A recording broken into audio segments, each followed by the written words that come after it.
السلام علیکم ناظرین، میرا نام جمال عبد الناصر ہے اور آپ دیکھ رہے ہیں جمال انالیسز چینل۔ میرا آج کا موضوع ہے امریکہ طالبان امن معاہدہ۔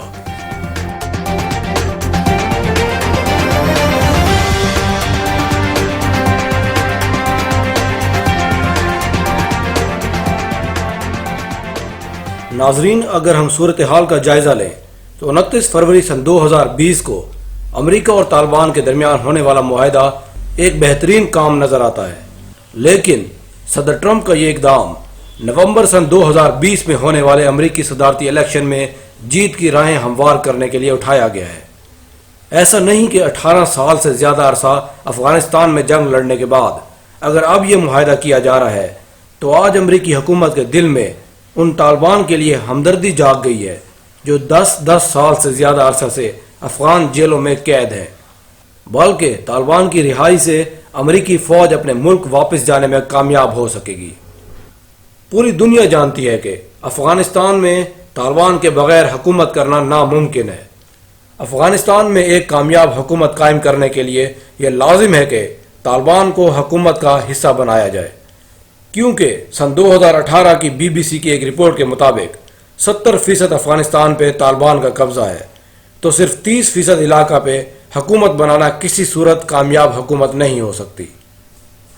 صدر ٹرمپ نے اپنے صدارتی انتخابات سے قبل اپنے امریکی فوجی ملک واپس لانے کا وعدہ کیا تھا کہ سن 2001 میں شروع ہونے والی یہ افغان جنگ، جس نے 1,57,000 لوگوں کی جان لے لی، جس میں امریکہ کے اپنے $2 ٹریلین خرچ ہوئے اور 2400 سے زیادہ امریکی فوجی اب تک مارے گئے، اس نے اب تک صرف حالات خراب کیے ہیں لیکن بہتر کبھی نہیں کیے۔ اس وقت بھی تقریباً 12,000 امریکی فوجی افغانستان میں تعینات ہیں، جو کہ امریکی نمائندہ زلمے خلیل زاد اور طالبان کے سیاسی چیف ملا عبدالغنی برادر کے دستخط سے دوحہ میں ہونے والے ڈیل کے مطابق اگلے سال مئی میں مکمل طور پر واپس اپنے ملک چلے جائیں گے۔ اگر طالبان کو افغان حکومت میں شامل کر لیا جاتا ہے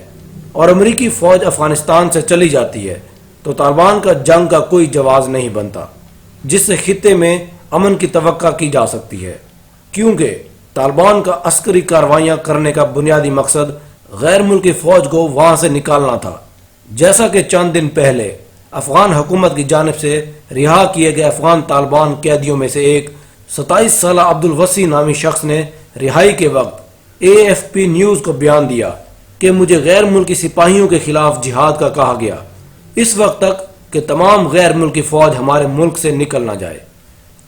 تو اب امریکہ اور نیٹو ممالک افغانستان سے تمام فوجی واپس بلانے پہ راضی ہوئے ہیں اگر دوسری پارٹی یعنی کہ طالبان ڈیل میں بیان کی گئی شرائط پہ پورا اترے، اور دوسری طرف طالبان کی جانب سے ملا ہیبت اللہ اخندزادہ نے بھی ڈیل کا خیر مقدم کرتے ہوئے اسے نبھانے کا بیان دیا ہے، جس سے ظاہر ہوتا ہے کہ دونوں پارٹیاں ڈیل کے متعلق مثبت سوچ رکھتی ہیں۔ 13 مئی کو کابل کے ہسپتال میں ہونے والے حملے کو امریکی حکومت نے ہمیشہ کی طرح بغیر تصدیق کیے طالبان کا ٹھپا لگانے کی بجائے سمجھداری دکھاتے ہوئے داعش کو اس کا ذمہ دار ٹھہرایا ہے، جس سے ظاہر ہوتا ہے کہ اس معاہدے کو عملی جامہ پہنانے کے لیے اب امریکہ بلا وجہ طالبان کو ہر دہشت گرد حملے کا ذمہ دار نہیں ٹھہرائے گا۔ اور ویسے بھی افغان طالبان کے قیدیوں کو رہا کرنا کچھ غلط نہیں، جن کی امریکی حملے سے پہلے افغانستان میں ایک جائز حکومت قائم تھی، جنہوں نے سن 1996 سے لے کر سن 2001 تک حکومت کی۔ ان کی ابتدائی کامیابی کی وجہ کرپشن ختم کرنا، لا قانونیت ختم کرنا، سڑکیں بنانا اور تجارت کو فروغ دینا تھا، لیکن ان کے دور حکومت میں عورتوں پہ بلا وجہ کی پابندیوں نے انہیں بدنام کرنے کی کوئی کسر نہیں چھوڑی، حتیٰ کہ پاکستان نے بھی سعودی عرب اور UAE کے ساتھ طالبان حکومت کو تسلیم کیا تھا۔ لیکن سن 2001 میں امریکہ کی طرف سے افغان طالبان پہ جب دہشت گردی کی مہر لگائی گئی تو طالبان کا لفظ دہشت گرد کے مترادف کے طور پر استعمال ہونے لگا۔ ویسے بھی دنیا میں ٹیررسٹ کی ڈیفینیشن دینے والا ملک امریکہ ہے۔ آج وہ کسی کے خلاف بول دے کہ یہ دہشت گرد ہے تو دنیا کے کسی اور ملک میں یہ ہمت نہیں ہوتی کہ وہ اس کا دفاع کر سکے۔ بالکل ایسے اگر آج امریکہ مجھ پہ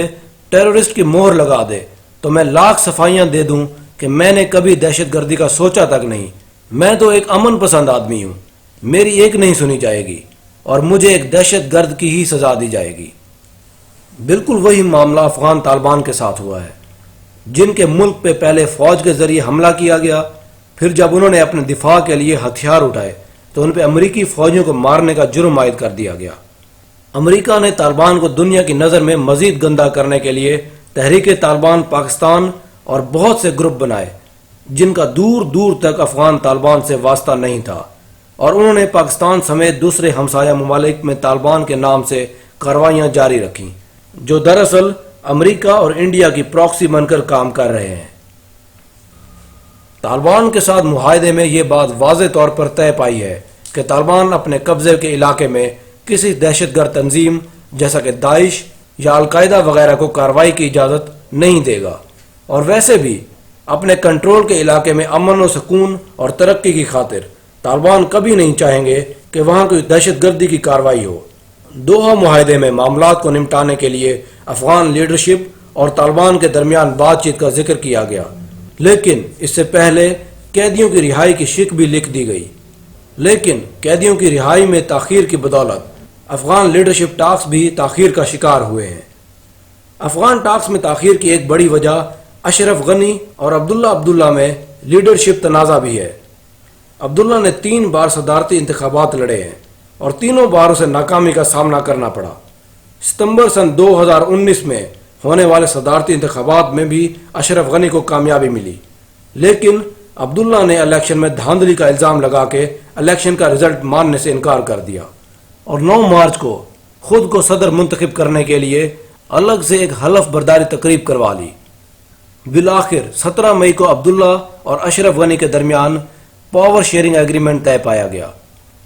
جس کے مطابق اشرف غنی ملک کا صدر ہوگا اور عبداللہ ہائی کونسل فار نیشنل ریکونسلیشن کے چیئرمین کے عہدے پر فائز ہو کے طالبان کے ساتھ مذاکرات کرے گا اور اس کی ٹیم کے ارکان کیبنٹ کا حصہ ہوں گے۔ اس طرح معاملات جیسے بظاہر نظر آ رہے ہیں، اگر ایسے چلتے رہے تو خطے میں امن قائم ہونے کے امکانات زیادہ ہیں۔ ویسے بھی ایک ملک کے صرف 30% علاقے پہ حکومت کر کے خود کو مکمل ملک کا سربراہ کہلانا نہ کامیابی ہے اور نہ عقل مندی، جس وجہ سے ملک میں کرپشن عروج پر ہے۔ غربت کا یہ حال ہے کہ سن 2012 میں افغانستان میں پاورٹی لائن سے نیچے رہنے والوں کی تعداد جو 35% تھی اب بڑھ کے 55% ہو گئی ہے۔ ورلڈ بینک کی رپورٹ کے مطابق افغانستان خود کفیل نہیں اور ملک کو چلانے کے لیے 75% سرکاری خرچہ دوسرے ممالک یا انٹرنیشنل آرگنائزیشن سے امداد کی صورت میں لیتا ہے۔ اس صورتحال میں طالبان کے ساتھ مذاکرات کر کے انہیں اپنے ساتھ ملا کر ملک چلانا ہی عقل مندی ہے۔ اگر افغانستان کے ہمسایہ ممالک کا جائزہ لیں تو پاکستان، چائنا، ایران اور رشیا نے پچھلے دنوں افغانستان کے حوالے سے ایک ورچوئل کانفرنس کی اور اشرف غنی اور عبداللہ کے درمیان معاہدے کو سراہا۔ پاکستان، چائنا اور رشیا طالبان کے ساتھ معاہدے کے حق میں ہیں، کیونکہ یا امن قائم ہوگا تو چائنا اور رشیا یہاں تجارت کر سکیں گے اور پاکستان خطے میں امن کے لیے اسے ضروری سمجھتا ہے، لیکن ایران ایک شیعہ ملک ہونے اور طالبان کے سنی ہونے کی وجہ سے طالبان معاہدے کے حق میں نہیں۔ دوسری طرف اگر ہم انڈیا کا جائزہ لیں تو بھارت افغان گورنمنٹ کا بہت بڑا سپورٹر ہے، جس نے سن 2001 سے اب تک افغانستان کو $3 بلین تک کی امداد دی ہے۔ ان کا بنیادی مقصد افغانستان میں پاکستان کا اثر و رسوخ کم سے کم کرنا ہے۔ بھارت کبھی نہیں چاہے گا کہ افغان حکومت اور طالبان کے درمیان امن معاہدہ ہو،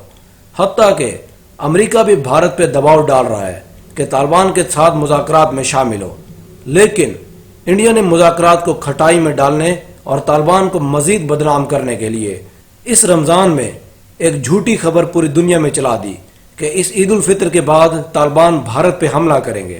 لیکن بھارت کے عزائم پر پانی پھیرتے ہوئے چند دن بعد ہی طالبان نے تردیدی بیان دے دیا کہ ہمارا اس خبر سے کوئی تعلق نہیں اور نہ ہی ہم ایسا ارادہ رکھتے ہیں۔ اور ویسے بھی طالبان ایسا بیان کیسے دے سکتے ہیں جب ابھی تک ان کی اپنی حکومت ان کے ملک افغانستان میں ہی نہیں بنی۔ افغانستان میں امن قائم نہ ہونے کی 6 بڑی وجوہات ہیں۔ نمبر 1، کہ طالبان کو ساتھ ملائے بغیر حکومت بنانا اور ان کے خلاف آپریشن کرنا۔ نمبر 2، سن 2001 کے بعد سیاسی حالات کا مبہم ہونا۔ نمبر 3، ملک میں غربت اور کرپشن کا عام ہونا۔ نمبر 4، داعش کا انسانی تاریخ کے بدترین حملے کرنا۔ نمبر 5، بھارت کا افغانستان کے حالات کو ٹھیک ہونے میں رکاوٹ بننا۔ نمبر 6، نیٹو بشمول امریکہ کے افغانستان میں پکے ڈیرے جما لینا۔ لہٰذا اگر ہم افغانستان میں اور خطے میں امن چاہتے ہیں تو ضروری ہے کہ ان سب معاملات کو حل کیا جائے۔ شکریہ۔